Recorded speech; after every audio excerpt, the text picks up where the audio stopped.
Hello, I hope you are well and you all are well too. I'm well. Today's question is why are CFA level 1 pass rates so low? Yeah, that's interesting. And I've been also wondering for 20 years why CFA level 1 pass rates are so low and what can I do to improve those pass rates so that student can pass and then they can move to level 2 and come back for my coaching for level 2.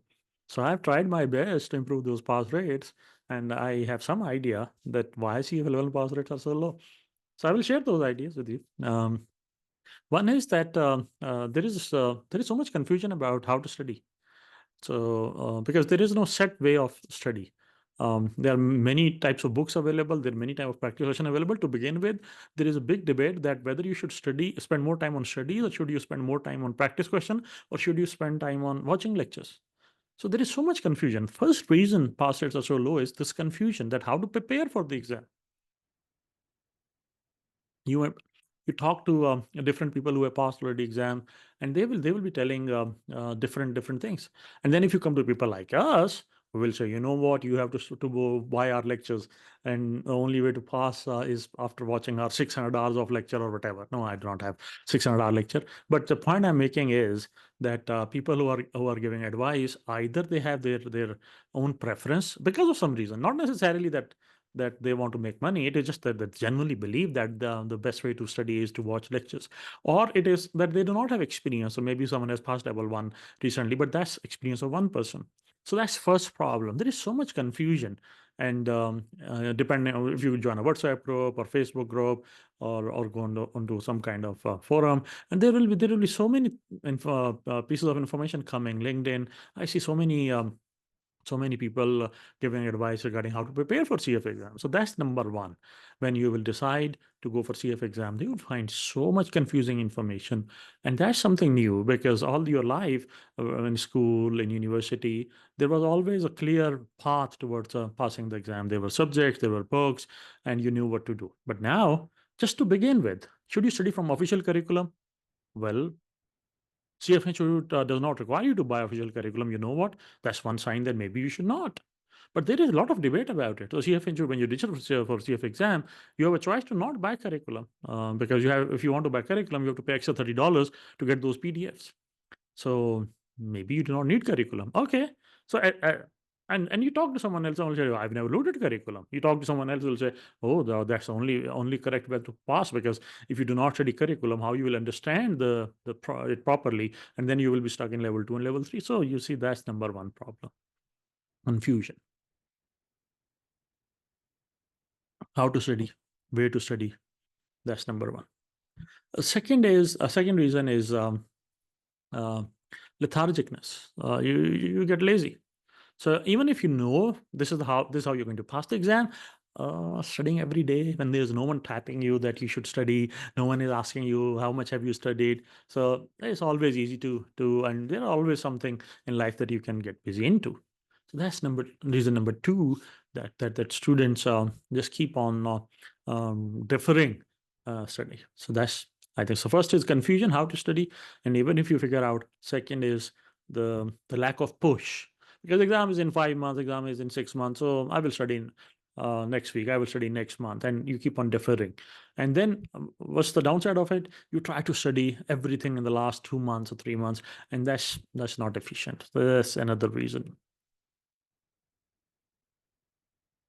Third reason is even those who start early and who are hardworking, who study on regular basis, they end up spending too much time on some subjects and not enough time on other subjects. So, but I'm talking about lack of study planning.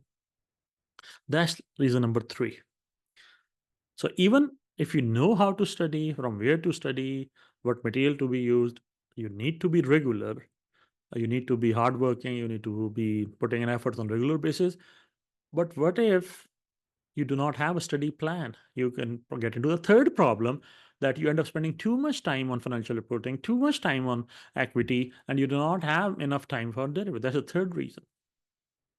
Fourth reason is not making notes or not organizing information to do a quick review, because on exam you have to remember all 10 subjects on a single day, so you have to review material multiple time.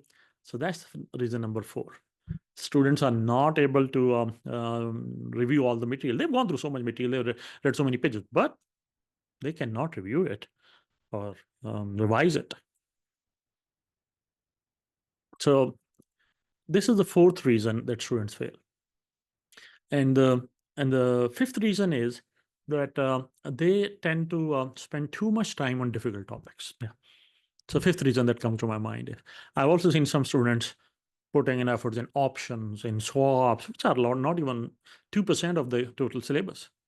Think about it. If you're spending 1 week on learning options and swaps or derivatives, some topic like this, which is 2% of the total syllabus, even if you master it, if you become the best guy of who understand derivative, how much are you going to score?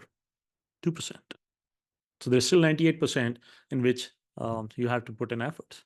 So that's the reason number 5, that students tend to try to become expert in some difficult topic. Why? I do not know, honestly. I keep on telling students, but I think there is something to do with the ego. Oh, I understand how to value options, swaps. I can calculate butterfly spread or something like this. Looking at this after 20 years of doing this, for me, obviously, it feels like, what's the point? But when you are young and you have people around you who are talking about options, you feel like, oh, I should know this, I should learn this, so that yeah, I should look like someone who understands this stuff. I think that's another reason. So when they're studying for CFA level exam, they come across some juicy, interesting stuff like stock options or derivative or carry trade or something, and then they just jump into it and they spend too much time in understanding it, which is not needed. Okay, so I do not have any organized list. I'm sharing what is coming to my mind. So let's just review the 5 reasons that I mentioned. Um, so what was the first one? First one was not knowing where to study or how to study. The study, practice, videos, what? Which material? Official books, Kaplan Scherzer. What should be used? That's number one. Second, not putting in hard work on regular basis because you want to study. You can study at the end. Okay, what was else? Well, let's start there. Third, I mentioned what was that? Third one, yeah, not having a study plan. You put in too much efforts in few subjects, and you do not have enough time for some other subjects. So because you enjoy learning about equity markets, so you spend more time on equity markets. What was the fourth one? Oh, okay. I mentioned something. Okay, one was that you jump into 2% of the syllabus because you are excited about it, and you just keep on learning more about it. I think I should stop counting. Like later on, you can watch the video and go through the list again. So I do not have a list. I'm not looking at it. I'm just drinking my coffee, and based on my experience of 20 years, what is coming to my mind, I'm sharing. Maybe I'll make another video about it if something else comes to my mind. But these are the common problem that I think students face.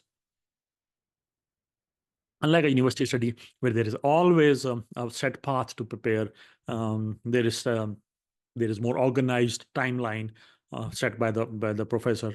Here you're on your own. So I think these are the factors that affect pass rate. Make sure you have a study plan.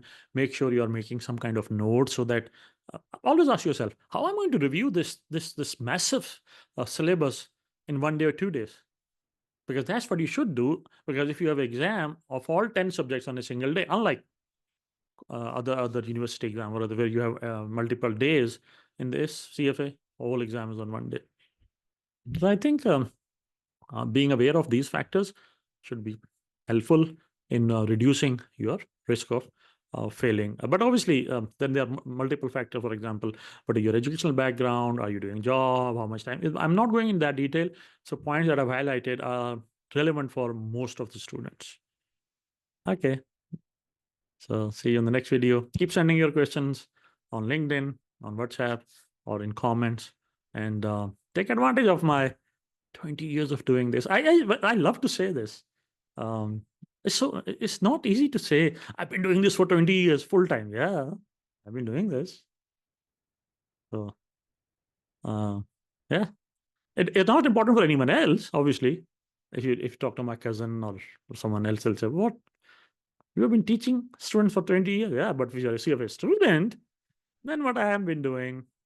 is important for you and helpful.